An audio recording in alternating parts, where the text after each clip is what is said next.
ఇగో ఇట్లా విషయం ఏంటంటే ఇప్పుడు జిల్లాల సెంటిమెంటు మళ్ళా తీసుకొచ్చారు. మొన్న పొంగులేటి మాట్లాడారు, తర్వాత ముఖ్యమంత్రి రేవంత్ రెడ్డి కూడా వీటిని కుదింపు చేస్తాం, జిల్లాల మార్పు చేస్తాం అని చెప్పేసి మాట్లాడితే ఇక మీ జిల్లాలని రద్దు చేస్తారట, మీ జిల్లాల పేరు తీసేసి కాంగ్రెస్ వాళ్ళ పేర్లు పెడతారట అని చెప్పేసి ఇట్లా ప్రచారం చేద్దామని బీఆర్ఎస్ పార్టీ అనుకుంటుందని చెప్పేసి ఒక వార్త.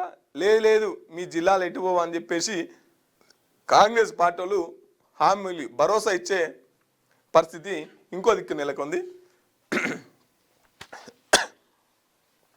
సో ఇదే ఇప్పుడు బిగ్ టాపిక్. ఈ మున్సిపల్ ఎన్నికల్లో మీకు మీ జిల్లా ఉంచాలా పోవాలా, ఒకవేళ మీ జిల్లా రద్దు కావాలంటే కాంగ్రెస్ కోటి, మీ జిల్లా మీకు ఉండాలంటే బీఆర్ఎస్ కోటి. ఇలా నినాదం మీద అయితే మీ జిల్లా ఏడిపోదు, మీ జిల్లా మన జిల్లా మనకే ఉంటుందని చెప్పేసి అక్కడ ఉన్న నాయకుల భరోసా.